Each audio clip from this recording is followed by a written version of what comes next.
Professor Harmon takes nothing to chance. He told me what to say, which I will, I've read it, let's put it that way. But this is the fifth series that we've had over the years. So this is a program that Professor Harmon did institute, and I want to, this is not in the remarks he prepared, but I want to give him my personal and our institutional thanks for instituting this. I'm not aware of any other law school that has a program like this. If there is another one, so be it, but there are very few opportunities that would be presented to students to do something like this. So we're very fortunate to do that. I'm told we had a very strong pool of papers come in from which the presentations will be made. You've got a list of and if you've got a program, the students who've previously presented in the Scholar Series, and we have a great tradition that's emerged of not only our students writing and developing strong papers, but coming in this very room to make presentations along the lines of what you will hear today, along with a response from a distinguished member of the scholarly community, as well as then an opportunity sometimes and oftentimes to publish that particular piece. It's a wonderful opportunity for students to be scholars, much like our faculty are called upon to do on a routine basis. So we're very proud of everything that's being done here. And then lastly, I will say as a personal note, I'm particularly pleased, and I had nothing to do with this, but Jonathan Jacobs is one of the graduates of my class. He was in my fall semester class. So I can tell you that he will do well, because our first rule in our class is to look like you know what you're doing. And he and our other class members all mastered that. So I can tell you, I don't know anything about his scholarship, but I can tell you this is someone who can make a living in a courtroom. So whether it's a scholar, we'll see that today, or in a courtroom, Jonathan, we expect great things from you. So I'll turn it back over to Professor Harmon. Thank you. Thank you, Dean Attridge. As an utterly superficial person, I know what it means to know that looks are everything. So we're all right. So we will start off today with the first of our presentations in this year's Student Scholar Series, and this is going to be by third-year student Jonathan Jacobs. Before I introduce John, I'll introduce the respondent to his presentation, Michael Leary, who is the Director of Management and Oversight Information Sharing Environment in the Office of the Director of National Intelligence. Mr. Leary has been a member of the Senior National Intelligence Service since 2006, and in that capacity he has held a number of senior executive and staff intelligence positions for the Director of National Intelligence, including assignments at the National Intelligence Council, the National Counterintelligence Executive, and the National Counterproliferation Center. Prior to joining the Office of the Director of National Intelligence, he served in a number of federal and national security and law enforcement positions, including as a Senior Attorney Advisor on Intelligence Matters to the Bureau of Immigration and Customs Enforcement, Policy Advisor assisting in the establishment of the Department of Homeland Security's Office of Intelligence Analysis, and as Senior DHS Representative to the Terrorist Threat Integration Center, and as a Senior Advisor to the Undersecretary of the Treasury for Enforcement, where he developed counter-terrorist financing strategy and policy. He spent 6 years as a criminal prosecutor prior to his federal service. He's a colonel in the Marine Corps service, has served combat tours in both Iraq and Afghanistan, and is the recipient of the Bronze Star. He's also an adjunct faculty member of the Marine Corps University Command and Staff College. And perhaps the most important part of his bio is that he's married to the preeminent scholar, Mary Graw Leary, who's with us today, and who not only vetted John's article for the contest, but suggested Michael's respondent. So thank him for coming today. Now let me introduce today's student scholar, John Jacobs, a 2016 JD candidate expected at the Catholic University of America, Columbus School of Law. He graduated cum laude from Syracuse University in 2008 with a bachelor's degree in political science and policy studies. He currently works as a full-time contractor as a legal assistant in support of the United States Marshal Service Office of the General Counsel's Office. Prior to working with the United States Marshal Service, John worked for Honeywell for 5 years in project operations, human resources, physical, and personal security. At CUA here, he's participated in the Sutherland Moot Court competition, in 2014, currently Vice Chancellor of teams for CUA Moot Court and the coach for the CUA Moot Court immigration team. And he's a member of the Catholic University Law Review as well, and the Barbary representative. So very distinguished student scholar here. I'm now going to turn the podium over to John to present the first of our student scholars presentation, the title of which, as you see, is Facial Recognition Technology, Protection for an Individual's Privacy Law where the Fourth Amendment law fails. John.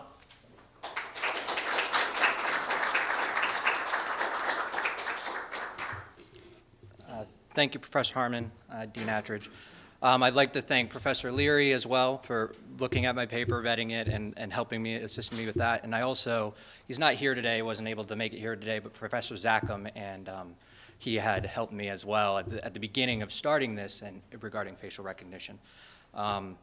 So I was a little intimidated to come into this room, especially hearing Mike's credentials and Professor Leary telling me that he would be doing the response, but he's been more than helpful with this, with pointing out some things I should think about, and I hope we can educate you about this scholarship as well.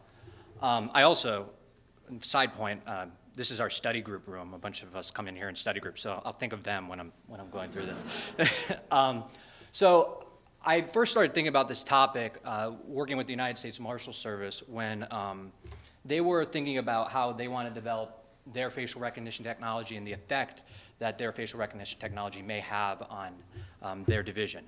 So I started to pick their brain about that a little bit, and it led me to start beginning to think, how can law enforcement use this? So first, a little bit about the technology. This is directly from, sorry, I need to stay by the mic. This is directly from MorphoTrust USA. MorphoTrust has been developing the technology for the FBI, the Department of State, the DoD, and DHS. And this is directly from an infograph from them. So first thing they're going to do, how this technology works, is capture the image. So they're going to capture a picture of you. And this image can be from controlled environments or uncontrolled environments.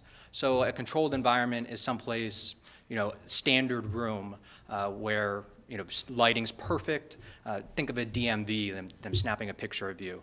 That's a controlled environment. Uncontrolled is surveillance, a camera on Catholic University's campus, a side view of the face. So in controlled environments, 99.7% effective when they run the facial recognition technology. That's about 1 in 1,000 makes a mistake.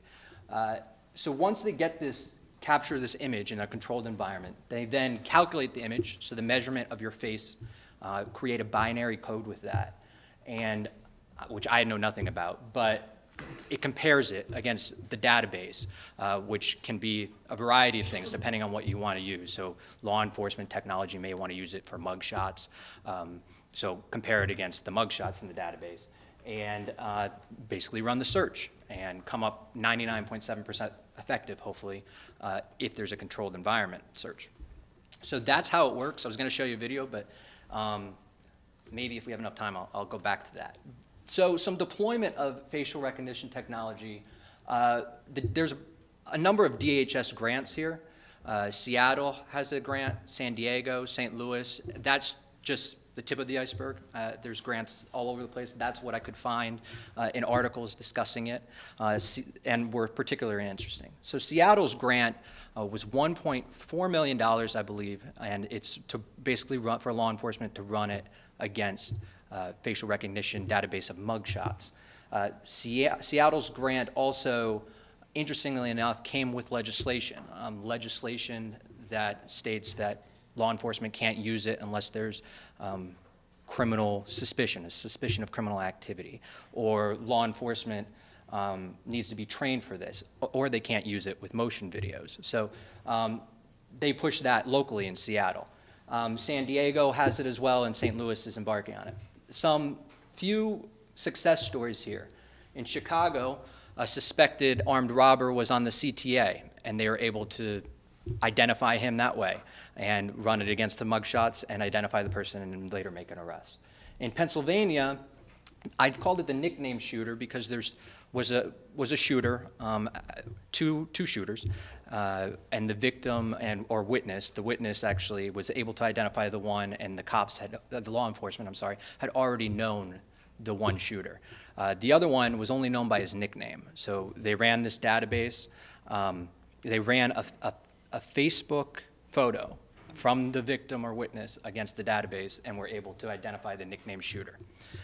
Camden, New Jersey, there's a great documentary, 15 to 20 minutes. I don't know if you've heard of Vice on HBO. If you get a chance, look at it. It's called The Surveillance State, I believe. If not, I have the definite name, and if anybody wants to look at it. 1,500 cameras in Camden, New Jersey. For those of you who know Camden, it's crime-ridden, a lot of crime, and they're trying to crack down on that. But they're on almost every street corner in main areas. But they're coming now with driver's license technology, and as well as facial recognition technology. So they're setting up a whole surveillance unit to use that under 1,500 cameras. And then finally, New Jersey, Operation Face Scrub. They took DMV photos, ran them through the database. Anything that matched up, they alerted. They were able to start 107 criminal cases for fraudulent DMV IDs in that case. So a lot of good things in the deployment of facial recognition technology in law enforcement. I mean, this can run, if you think about it, this changes taking a fingerprint or taking a fingerprint from a crime scene or taking a DNA and having, it changes that and makes it instant. In 1 to 10 million off of a photo. 1 to 10 searches, 1 to 10 million records off of a photo. If you think about a victim coming in and paging through a book to look at the photo, this victim came in or witness came in, gave a Facebook photo, and they were able to search their database. So this is awesome technology for law enforcement in the future. For federal government law enforcement, there's a few things to mention here. Federal Bureau of Investigation is creating NGI technology. NGI technology is going to replace the fingerprint, what they use for fingerprints at this point. And it's going to have all types of biometric technology in it, including facial recognition, better fingerprint system, iris recognition, and palm recognition. DHS has a interesting testing they're doing. It's called that up there, but it's BOSS, Biometric Optical Surveillance System, or BOSS, and basically they're deploying it in an arena right now, testing it with volunteers. So a volunteer will say, yes, I sign off on this, I'll go into the database, and then they test crowd searching. So they could have BOSS in this room and try and crowd search for specific individuals that have been in the database. They're running that, it's about a 6,000 seat arena. So interesting technology there. Department of State is using it for their passports. As you may have seen reported, National Security Agency is collecting facial photographs for a database, as reported by the Washington Post. And the Department of Justice has another interesting technology where they're basically developing it with binoculars. So imagine having, we heard about the Google Glass and them imagine having that kind of thing with binoculars and being able to zoom into one person and recognize their face. So some privacy concerns come with this as well. While this is, like I said, it's an awesome technology for law enforcement, the privacy concerns have been brought up. So Fourth Amendment, the right of people to be secure in their persons. So what is more personal to an individual than their identity or their face? Brings up potential law enforcement surveillance problems. So the loss of all anonymity in public. So wherever you go, being recognized, or continuous surveillance, or just law enforcement abuse of the technology. I'm not saying that's rampant, but it's a possibility. Justice Alito in United States v. Jones in his concurrence and United States v. Jones is where they attached the GPS under the car and were able to track them for, I believe, 4 weeks. And his concurrence said it was a search, but also mentioned that society is moving into an area where we're willing to give up our privacy for technological convenience. And what I think of is, for instance, I love H&M Pizza. They have a new app. You have to sign up your credit card for the app. I had to weigh whether it was convenient for me to sign up my credit card for the app because I want a free pizza eventually and put my credit card out there versus the privacy of keeping my credit card off there. I won't say what I did, but I had to weigh that. So, and then the First Amendment chilling effect. So Justice Sotomayor pointed out in her concurrence that this could have a chilling effect by targeting specific individuals, one, or a chilling effect on people wanting to come out to these protests or freedom of protest, essentially. So you may think twice if you know they have this technology when you want to go out and protest something you truly believe in. So that was her point. And then ultimately commercial use of the technology, which my paper doesn't concentrate on, but very, very interesting area of law. And I hope to get, if I can get to the last slide, I hope to introduce some of the commercial use of the technology that's being developed now. So on to the Fourth Amendment. The Fourth Amendment, currently, the Fourth Amendment analysis is based off of Katz versus the United States. In Katz, they attached electronic listening device outside of a telephone booth to overhear or eavesdrop on a conversation. The court held that was not a search, or that was a search, I'm sorry. And the Fourth Amendment protects people, not places. And what a person seeks to preserve as private is private. What a person reveals to the public, it should be public. It led to Harlan's concurrence test, which is basically the test used when you're trying to decide if there's a Fourth Amendment search. And that is, does a person have a subjective expectation of privacy? And if they have the subjective expectation of privacy, is the expectation reasonable by societal standards? So in my paper, I make a number of arguments for why the Fourth Amendment, this facial recognition technology and the ability of facial recognition technology completely, I'm going to quote Professor Harmon before this, completely overwhelms Fourth Amendment jurisprudence. So physical characteristics. An individual does not have a right, reasonable expectation of privacy, in their physical characteristics. So the court has held this in their voice in United States v. Dionisio. Dionisio. In that case, they held that exposing your voice to the public, you don't have a reasonable expectation of privacy on that. In handwriting is, again, exposed to the public, no reasonable expectation of privacy. The court, Scalia points out in his dissent in Maryland v. King that there's not a reasonable expectation of privacy in your fingerprints. So if I leave my fingerprint here, someone can come and pull that up. Makes sense. And same thing with DNA. DNA, they haven't recognized a reasonable expectation of privacy in my actual DNA. To be clear, I'm not talking about detaining someone and taking their DNA. I'm not talking about detaining them to take their fingerprint. I'm talking about leaving it here. There's no reasonable expectation of privacy in that. At least the court has not held. So why would there be a reasonable expectation of privacy in your face? You're exposing it to the public. It's in public view all the time. So along those lines, there's no reasonable expectation of privacy in your physical characteristics at this point. So moving on to exposure of information, as I just said, facial recognition technology, in order for them to deploy it, they're going to need to do it in the public view. The Fourth Amendment has held that in all over the United States, if marijuana being grown in an open field is not a search because it's viewable to the public. In the United States v. White, information exposed to a third-party informant is not a search because it was exposed to a third-party informant who then, there's a risk there that they could expose it to the public. California v. Cerello as well, a flyover, aerial surveillance in a backyard where there's fencing, they were able to see marijuana.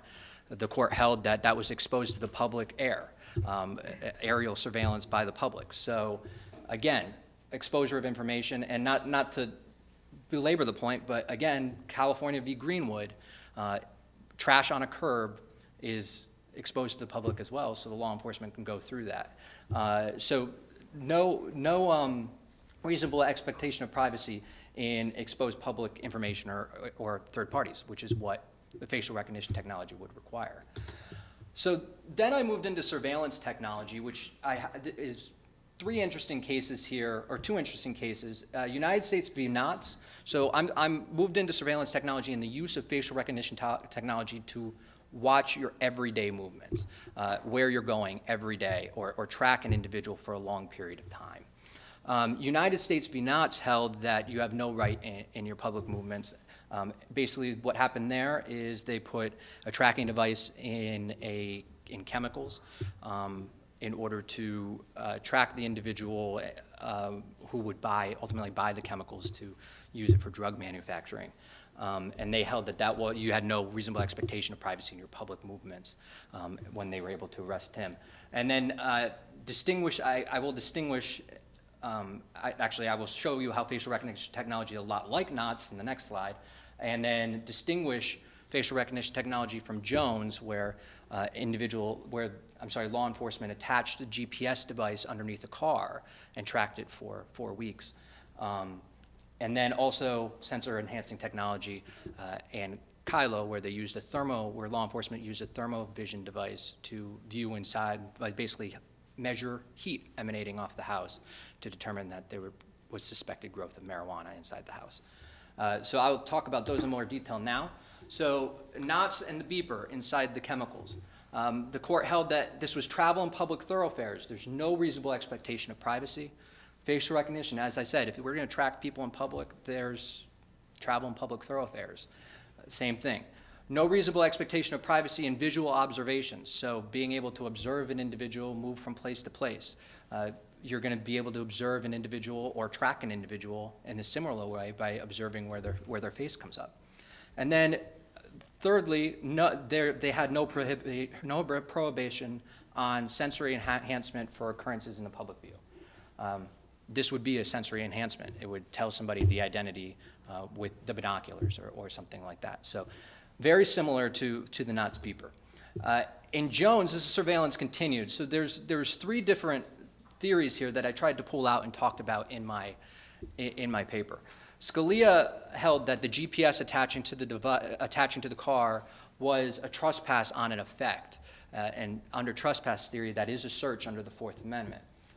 Again, with facial recognition technology, it's basically a camera, run it through the database. There's no physical intrusion on your face or your person unless you get into the Fourth Amendment detention analysis, and then you would have to go through that.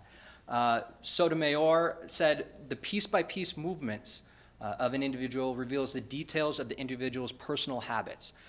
This is the mosaic theory. So I'm going to take the fact that I went here, here, and here, and here, and putting that all together, you're going to be able to find a lot about me. You're going to be able to find when I go to the gym, when I go to my house, when I go see my girlfriend, when I go here, there. You're just going to be able to know my everyday life. And if something disrupts that, there's a possibility of revealing something very personal, as well as revealing something very or detrimental. So the argument against that, the difference here is she doesn't address that these are very public movements still. Someone can observe and follow you, maybe be detected, but still see where you're going every day if they wanted to. There's always that risk, going back to the risk of public exposure and the risking of where you're going, that someone's going to see you. There's always that risk that still exists. And basically, this doesn't require any technology. If someone wanted to follow you, they could. If someone wanted to know where you were, they could find that out. This just essentially makes it easier. Alito held in his concurrence that it was unreasonable long-term monitoring. But my rebuttal to that is, at this point, is it unreasonable that there's a possibility that someone knows where you're at every second of the day? Think about your phones when I'm taking a picture in Orchard Park, New York, and then I'm taking a picture here, and then I'm taking a picture in California, and then I look at my phone and it shows me where those pictures are taken. Kind of strange, kind of alarming, or it wants a location device. So at this point in society, it's almost reasonable. You have to almost go out of your way to make sure that you're not tracked. I mean, you have to turn off tracking devices on your phone. And so that's my argument for that. But most importantly, Alito goes, let's call for legislative action here when we're dealing with these privacy issues, which is my proposal. And then finally, moving into sense-enhancing technology, Kilo was a thermal imaging device measuring the heat emanating from the house. One, that's a search of a protected area, which is in the home. Those are the walls of the home, just like the curtilage of the home outside the home. That's in a protected area. The face hasn't been recognized, as I said, as a protected area. There's no physical characteristic that has been recognized as a protected area to this point. Like technology measures the heat from inside of a private area. Again, face, public movements. It's not a private area. Technology, the court also held that the technology was not generally available to the public. I don't know if it is now, but it could be. But at this point, this technology is becoming available quickly to the public through Google Glass, through Creep Shield, which I'll talk about in a second, through Face.com. this is increasingly becoming available. Microsoft recently has signed deals with a number of different corporations. They also want to deploy the technology on a shopping cart to recognize your face so that they know your shopping habits, they can track your shopping habits, they can figure out what you like and send you an immediate coupon to your phone. So, and not otherwise, and then this is not otherwise obtained without physical intrusion. There's no physical intrusion in a photograph unless you're arresting and detaining, which I'll talk about here. Facial recognition and other identification techniques. This is the major difference between this fingerprint technology and the DNA. Fingerprint technology requires a detention if you're going to detain, unless you're at a crime scene, like I said, where you have no reasonable expectation of privacy in it, it requires a detention and fingerprinting. The court has held you have to have reasonable suspicion for it, or reasonable suspicion an individual committed a crime to detain and fingerprint. And DNA, there's no reasonable expectation in a buccal swab. You have to weigh. That's what the court held in that situation. And in determining whether it's reasonable, you have to weigh any intrusion into the human body against the government interest in that case. This is my recommendation in my paper. This is where I tried to get as creative as possible. The first thing, and some of this is piecing everything together based on my research. The first thing is creation of a federal facial recognition database. The good news is this has started. Federal government, FBI has begun this through their NGI technology. But an overall creation everywhere and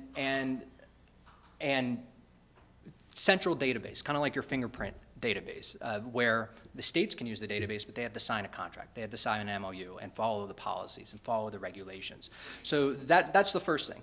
The second thing is to limit the law enforcement use of it, but not over-limit. We don't want to over-limit this because this can have a lasting effect on how we charge criminals, how we stop terrorist attacks. I mean, picture the Boston bombing and being able to recognize the individual immediately. They tried facial recognition technology there, but just picture that kind of stuff. Articulable facts, a crime is being committed, is the first one. So going back, so that's similar to when you're able to get a fingerprint from somebody and pull them aside, arrest them. Confirmation of identification during booking or incident to arrest, and then criminal investigation in the aftermath of a crime. So this severely limits law enforcement's ability to surveil you over a long period of time. But it does allow, I think it allows you, when there's a criminal investigation that occurs or when there's a crime that happens, to be able to look at the surveillance cameras, look at who was there, and be able to recognize who was there immediately to try and start your investigation. Government administration, the third thing was the confirmation of identities. So I wanted to allow for the government administration, so like the State Department, to still be able to use this technology, or the DMV needs to be able to use this technology. So the limiting is for their operations. So like Operation Face Scrub, recognizing fraudulent faces, or like the State Department eliminating fraudulent passports. And then surveillance use. I did want to include some exceptions for surveillance use, and that is in the case of a compelling interest in national security. So the first, I based it off of the DHS terrorist guidelines. There was 3 alert system from DHS. The first is the sunset provision, which allows individuals, which gives you, hey, there's a possible terrorist attack from here, this date to this date, which would allow surveillance use and surveillance during that period of time. The second are the imminent and the elevated threats, which still give you the time period, but that's going to be over a longer period of time. So I recommend that there be surveillance technology or surveillance use ability for that longer period of time, especially when we're dealing with the compelling interest in national security. So then I wanted to give you a slide on commercial use of facial recognition.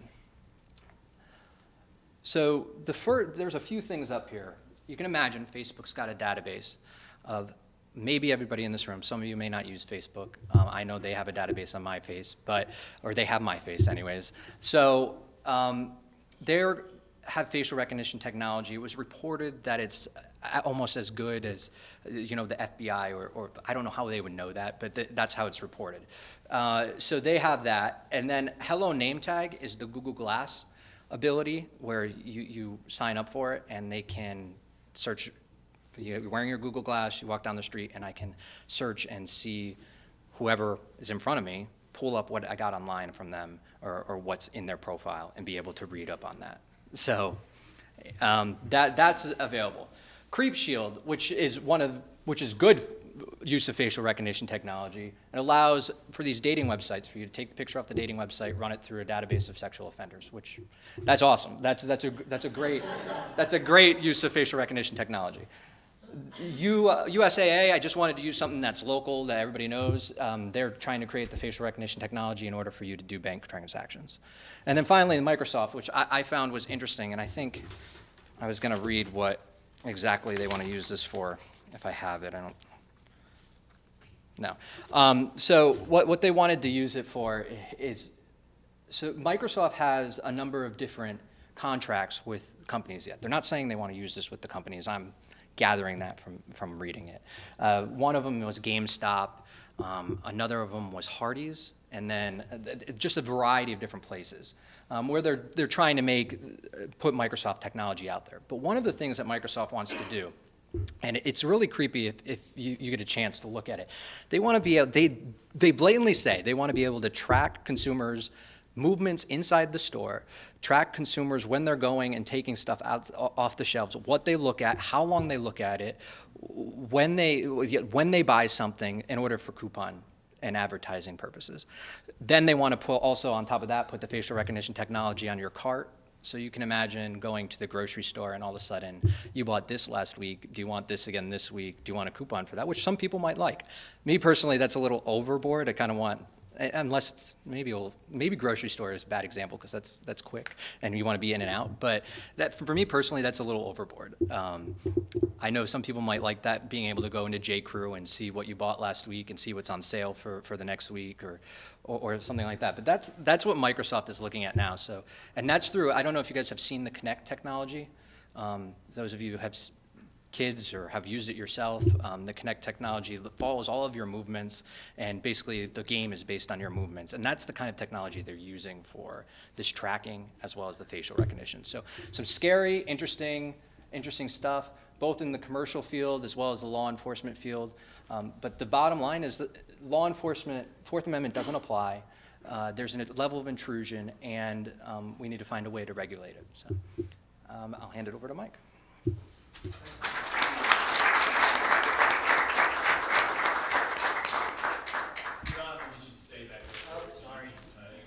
have to know where to throw the darts. I tried to. Well, first, that was a great presentation. I told Jonathan as much when I spoke with him beforehand. I want to thank Jonathan for asking me to be a part of this, and the law school, and my wife, Mary, for getting me involved. It's a pleasure to be here, and I think this is a great event. Thank you. I want to disappoint you at the outset by saying I agree with much of what you wrote. So there won't be a lot of argument.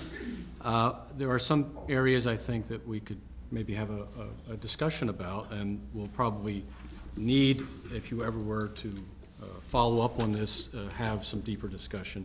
But with regard to the Fourth Amendment issue,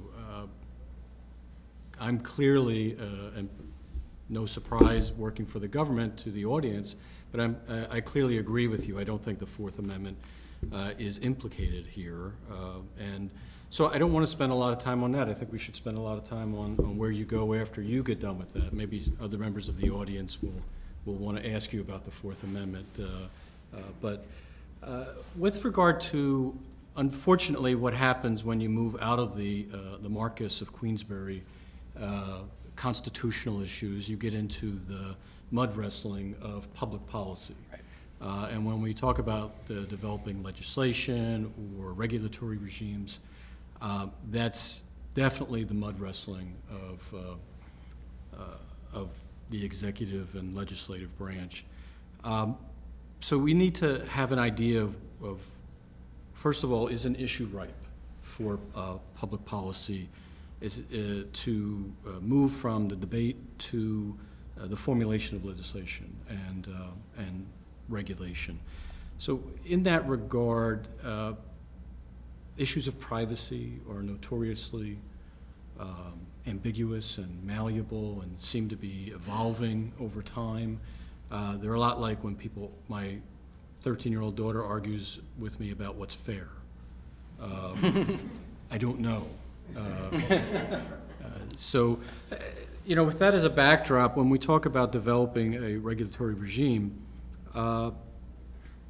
what is it about this issue of facial recognition technology and in fact, it's bundled with other issues. It's bundled with other biometric issues. It's bundled with other surveillance issues like drones.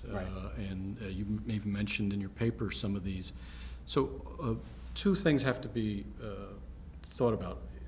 Do we have a common concept that's mature enough for the country to develop regulatory schemes? And do we have a comprehensive idea of all these related issues that can be bundled together? What's your thoughts on that?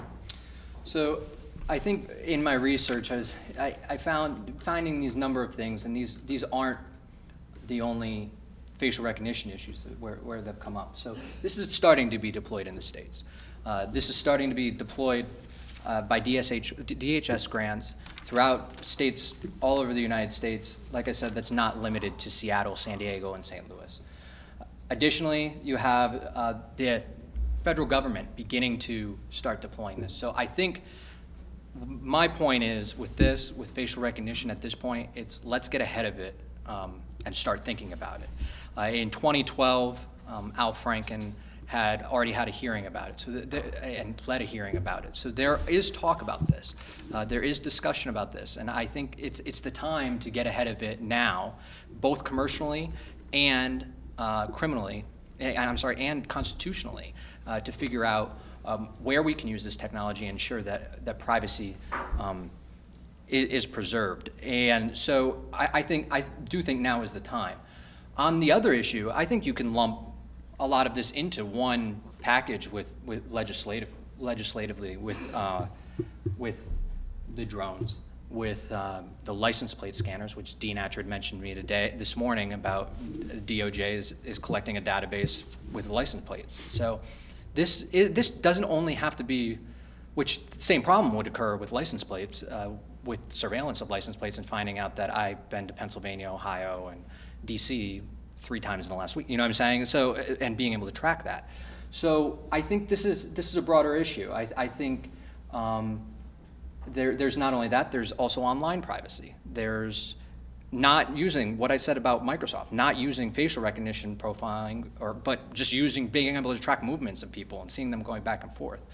At work recently, they had an issue with the United States Marshal Service where they're starting to use not thermovision, it might be based off of heat, but to be able to, when they go in for an arrest warrant, to be able to tell where the individual is in order for officer safety is the justification. But those are the types of things. You can see how that can be abused, though, as well. So those are the type of things that this could all come as a package.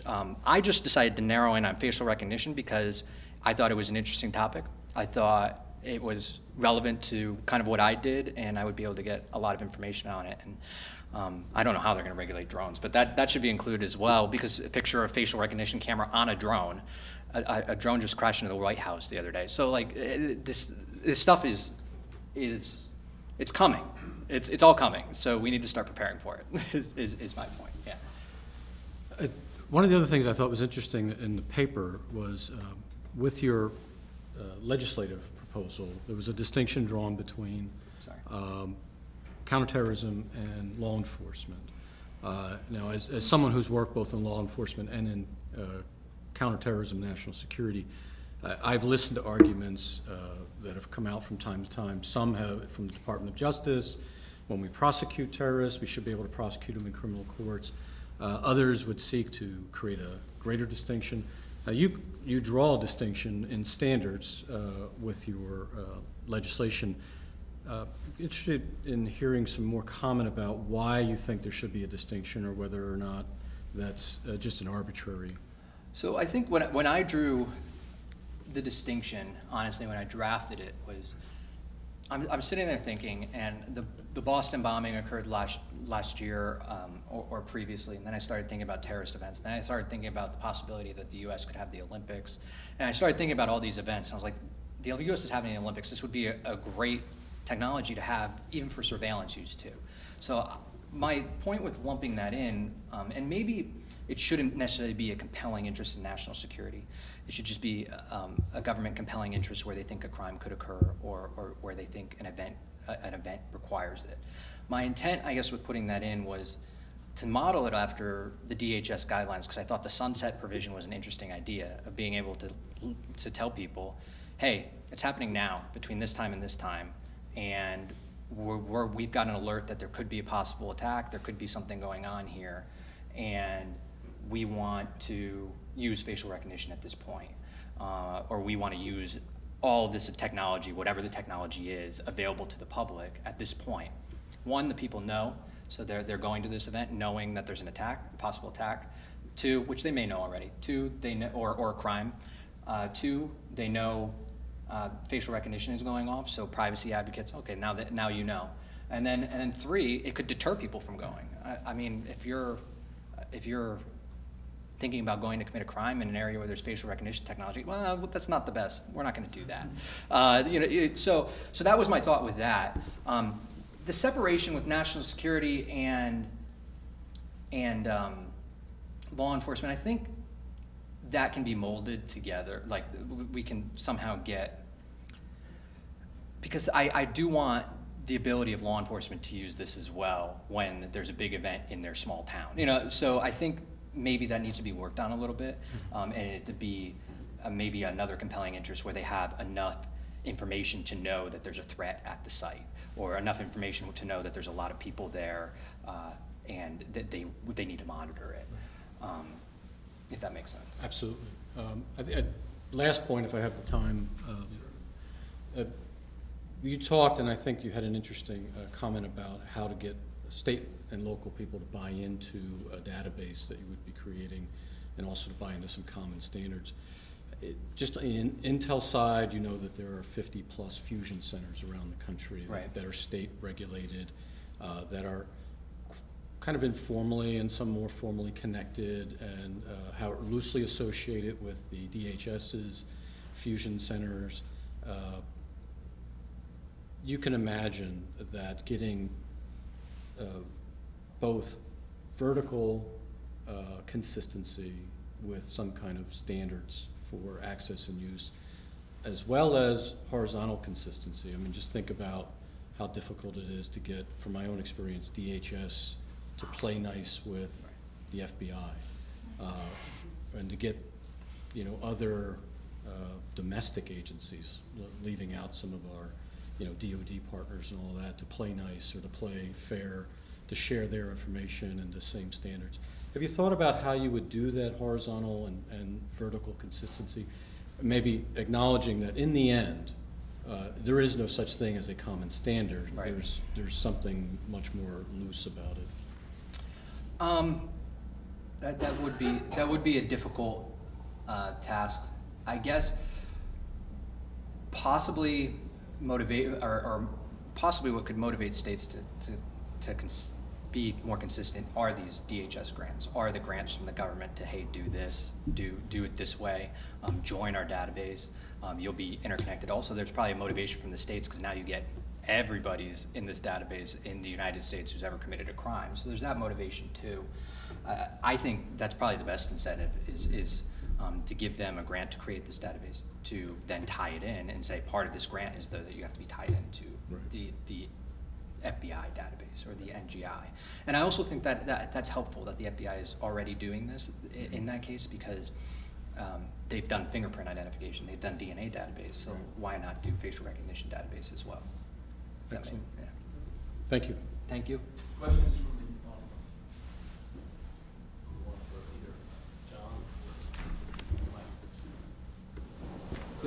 audience? Is it your assumption that the federal database will be kept permanently? That a photograph of me or a video of me walking across campus today will still be available to the FBI 15, 20 years from now?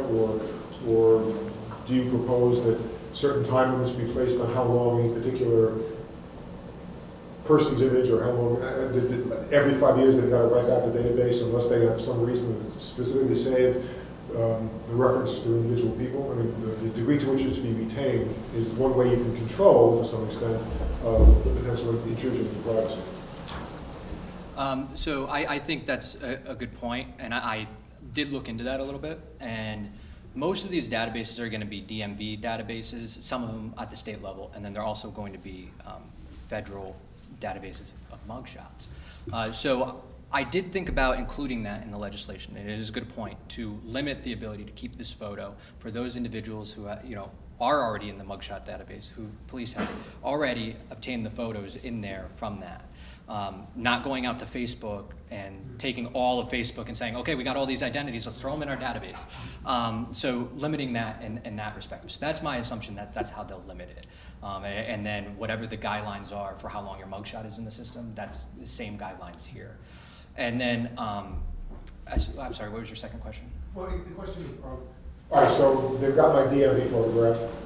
Good luck recognizing it at 6 days. But they've got a video of me walking from my home to my car, or walking into the Safeway, and walking across campus. And so they can, using their data, they can, oh, this is all phishing. We all recognize it as that.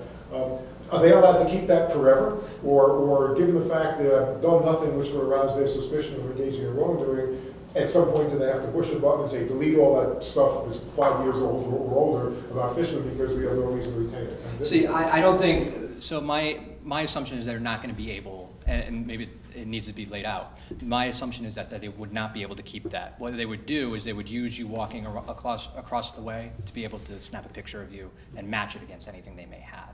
But as far as like your video surveillance and keeping that from Catholic University, my assumption is they would not keep that. Well, I'm just, I'm in a public space in DC where there's a government camera on the wall, basically, and so my image is captured, they can identify me. I attended a rally protesting this or that in front of the Justice Department or the Supreme Court, 4 years ago. And no laws were violated then. There's nothing to suggest that I violated any laws between then and, let's say, 5 years from now. Can they still retain the fact that they had my video, my face was recognized at the Supreme Court protest 6 years ago, or do they have to, at some point, do they have to actually affirmatively delete the fact that I was at that rally because they have no reason to keep it? That should be affirmatively deleted. I would, and that's the concern, though. The concern is that they're able to say Fishman was at that rally. You know what I mean? Like, 8 years ago. So that hopefully that data is not in there and not available. That would be the concern. And this is where I have to separate myself from my liberal friend here. And no, I mean, you ask yourself, what standard are you asking for? Your question implies there's an arbitrariness to the issue. Why would we get rid of it? Why not let pragmatism drive that issue? So if there's an image of you from 5 days ago as opposed to an image of you that the DMV took 20 years ago, why would I want to get rid of the 5 day ago image? What's the basis for that?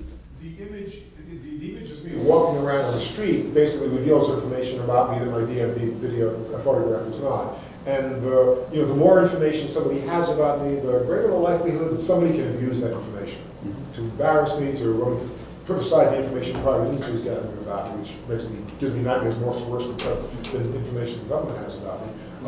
But some FBI agent who knows how to play with the machine can, when no one else is looking, go into the machine and find stuff out about me because he's got a grudge against me. Probable, no. But is it going to happen? There are going to be abuses. Any human system is going to be abused at some point.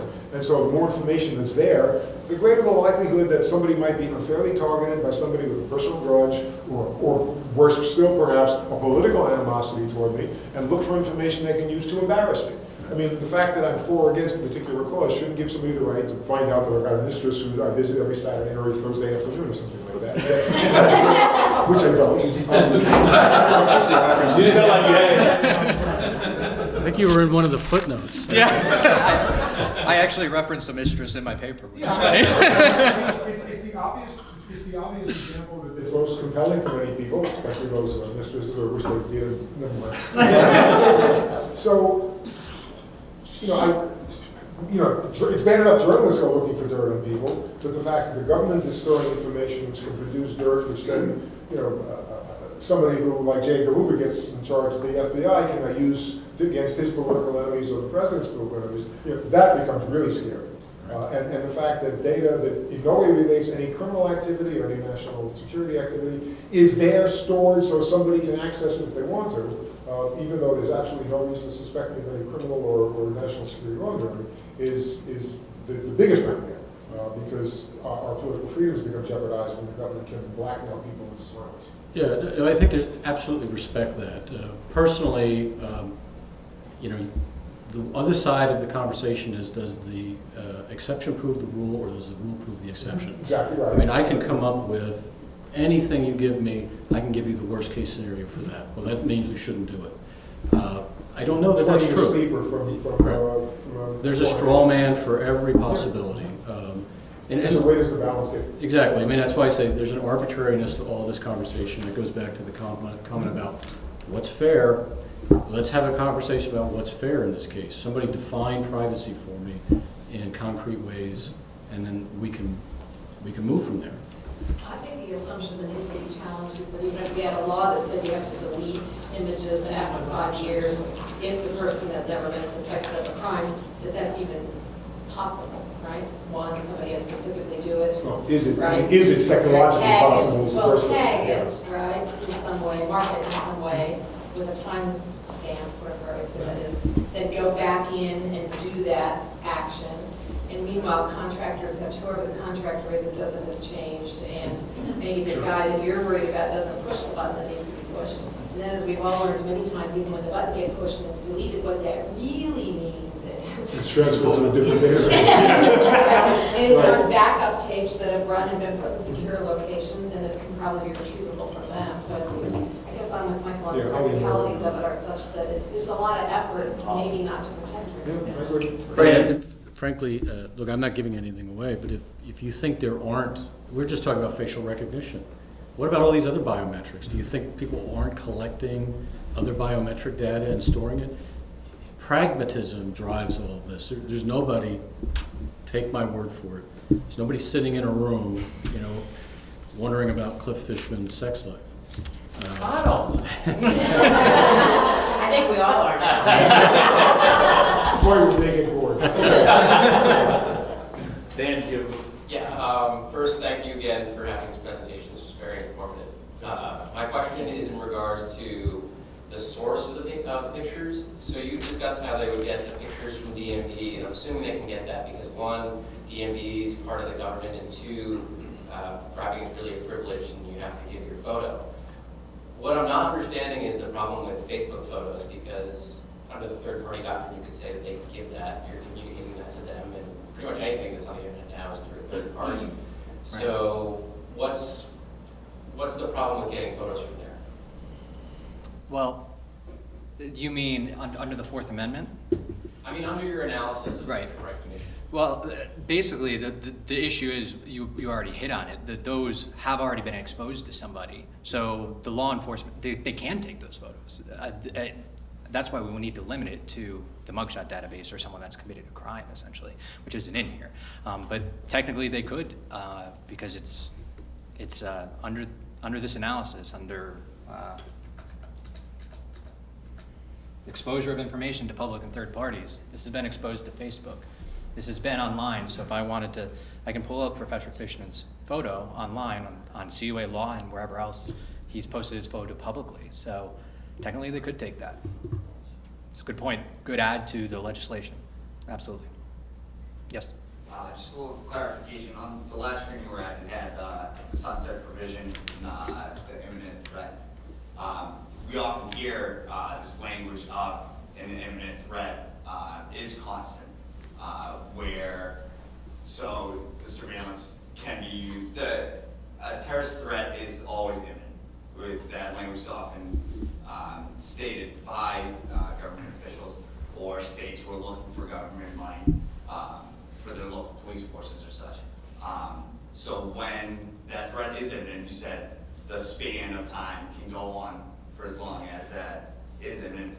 and the abilities of these computers to track all the faces who were at that public place and then continue to track them when they were at that specific place.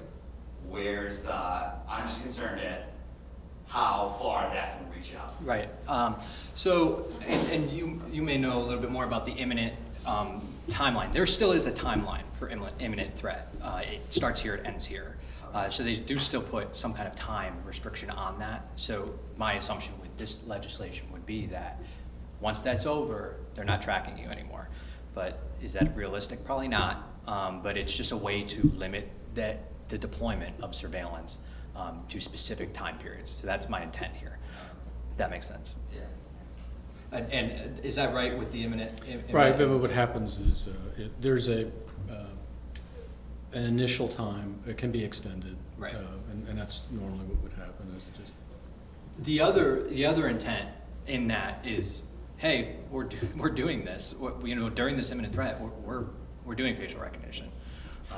You may not want to attend things anymore. If you're that concerned about the privacy, but it's kind of a notification thing too. That's a great deterrent. Yeah. It can act.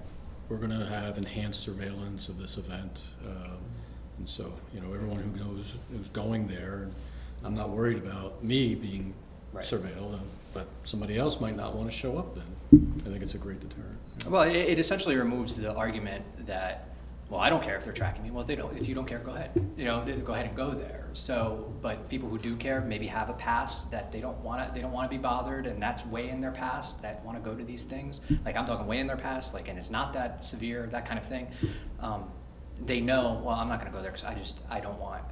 This has happened to me before, where I've been taken aside or I've been suspected of something that I haven't done, and I want to be removed from that situation. If that makes sense. Yes. I'm curious about the technology itself. Couldn't you just put sunglasses and a hat on? The technology itself, I actually have seen work, and it's been a while ago, so I don't know how updated the technology is. My parents' computer had the facial recognition technology on it. My sister took a photo of it and went out. My sister, that's who I look like, took a photo and went on, and I couldn't get onto the computer. And this was, how old's your computer? 10 years?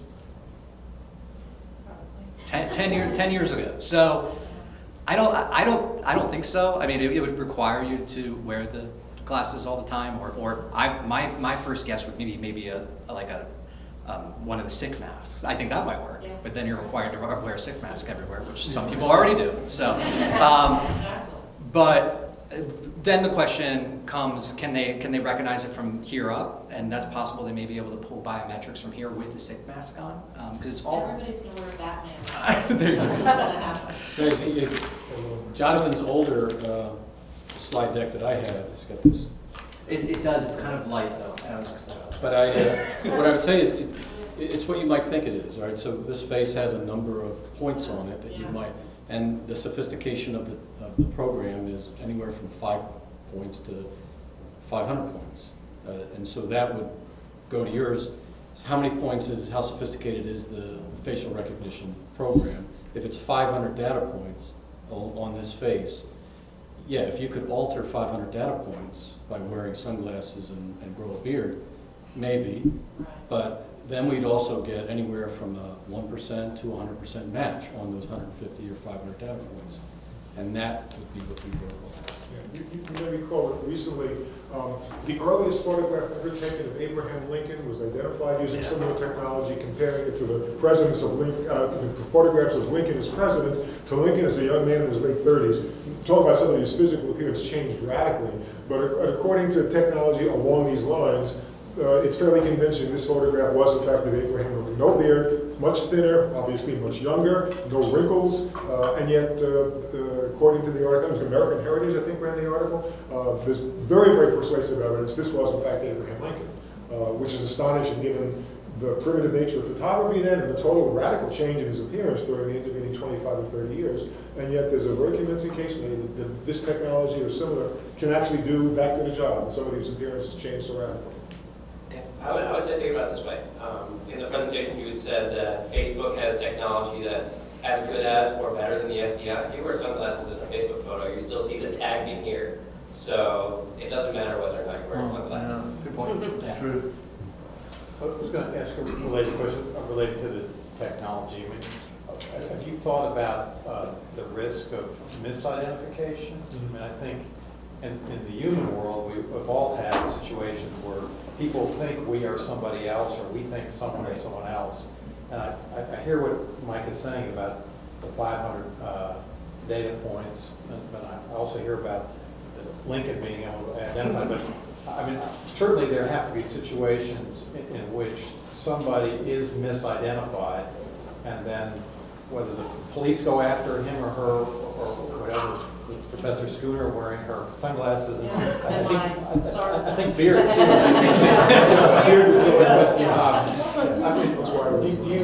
What do you think about the risks of misidentification with this? So according to what I saw with the Morpho Trust thing is 1 in 1,000, which is not a great number, but 1 in 1,000 are misidentified. But there's also a human element to it where people are also looking at the picture to say, okay, that's definitely him in confirmation as well. But as far as that, that's in controlled environments.